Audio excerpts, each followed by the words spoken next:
ప్రియులారా, ఈ రోజు స్వాతంత్ర దినోత్సవం సందర్భంగా ఈ కూడిక ఏర్పరచబడినందున దేవుని కృతజ్ఞతలు చెల్లించున్నాను. ప్రియులారా, ఈ భారతదేశంలో ప్రతి భారతీయుడు స్వేచ్ఛగా తమ పనులను నిర్వర్తించుకోవడానికి గల కారణం ఏమిటంటే, ఆనాడు బ్రిటిష్ వారి ప్రభుత్వంలో భారతీయులందరూ బానిసలుగా జీవించినప్పుడు ప్రతి భారతీయుడు తమకు స్వేచ్ఛ కావాలని, స్వేచ్ఛగా బ్రతకాలని అనుకున్నటువంటి సమయంలో ఒక మహాత్మా గాంధీజీ, ఒక అల్లూరి సీతారామరాజ్, ఒక సుభాష్ చంద్రబోస్, ఒక భగత్ సింగ్, ఒక సర్దార్ వల్లభాయ్ పటేల్, ఒక సరోజినీ నాయుడు, ఒక బాల గంగాధర్ తిలక్ గారు, వీరంతా ఇంకా ఎందరో, వీరంతా కూడా మన దేశానికి స్వాతంత్రం తీసుకురావాలని ఒక మంచి ఉద్దేశంతో బ్రిటిష్ వారితో పోరాటం జరిగింది. ప్రియులారా, తద్వారా మనకి స్వాతంత్రం అనేది రావడం జరిగింది. వాళ్ళు చేసిన త్యాగానికి ఫలితమే ఈ రోజు మనమంతా స్వేచ్ఛగా మన పనులను నిర్వహించుకోవడం జరుగుతుంది. ప్రియులారా, బైబిల్ చరిత్రలో ఇశ్రాయేలు ప్రజలు ఐగుప్తు చెరలో 430 సంవత్సరములు బానిసలుగా జీవించారు. ఇశ్రాయేలు ప్రజలందరూ తమకు స్వేచ్ఛ కావాలని, స్వేచ్ఛగా బ్రతకాలని వాళ్ళ దేవునికి ప్రార్థించడం జరిగింది. దేవుడు మోషే అనే నాయకుడి ద్వారా ఇశ్రాయేలు ప్రజలను ఆ ఐగుప్తు చెర నుండి విడిపించడం జరిగింది.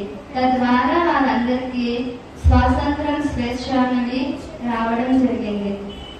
అలాగే ఈ భూమి మీద ఉన్న ప్రతి మనిషి కూడా పాపం అనే చెరలో బందీలుగా జీవించున్నప్పుడు, పాపం అనే బానిసత్వంలో బ్రతుకుతుండగా, ఇప్పుడు మనలను అందరినీ కూడా ఆ పాపం అనే చెర నుండి విడిపించడానికి తండ్రి అయిన దేవుడు తన ప్రియ కుమారుడైన యేసుక్రీస్తు వారిని ఈ లోకాన్ని పంపించడం జరిగింది. యేసుక్రీస్తు వారి రక్తం ద్వారానే మనందరికీ కూడా స్వేచ్ఛ, స్వాతంత్రం అనేది రావడం జరిగింది. ప్రియులారా, ప్రతి క్రైస్తవునికి నూతన స్వాతంత్రం కావాలి అంటే, యుగ యుగాలు దేవునితో సంతోషంగా ఉండాలి అంటే, ప్రతి ఒక్కరూ కూడా క్రీస్తు ద్వారా వచ్చిన స్వాతంత్రం ప్రతి ఒక్కరికి అవసరం. క్రీస్తు ద్వారా వచ్చిన స్వాతంత్రం ప్రతి మనిషిలోని ఉన్న పాపాన్ని తీసివేసి నూతన మారు మనసుని కలిగజేస్తుంది. యేసులాగా బ్రతకాలని, యేసులాగా జీవించాలని, యేసులాగా ప్రార్థించాలని, యేసులాగా ఇతరుల కోసం నిన్ను నీవే హక్సాక్షిగా మార్చుకోవాలని మనకి స్వాతంత్రం తెలియజేస్తుంది. ప్రియులారా, మరి అతి శ్రేష్టమైన పరలోక రాజ్యంలో తండ్రితో సంతోషంగా ఉండాలి కదా.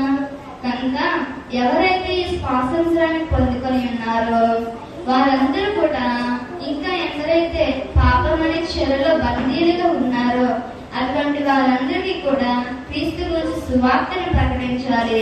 క్రీస్తుని గురించి ఎన్నో విషయాలు మనందరం వారికి తెలియపరిచి నిజమైన స్వాతంత్రం అంటే ఏమిటి, అసలు మారు మనసు అంటే ఏమిటి అనే విషయాన్ని వారికి కలిగజేసి యేసుక్రీస్తు వారి ద్వారా వచ్చిన ఆ స్వాతంత్రం వారికి కూడా పొందేలాగా మనందరం మన వంతు సహాయం వారికి చేయాలి.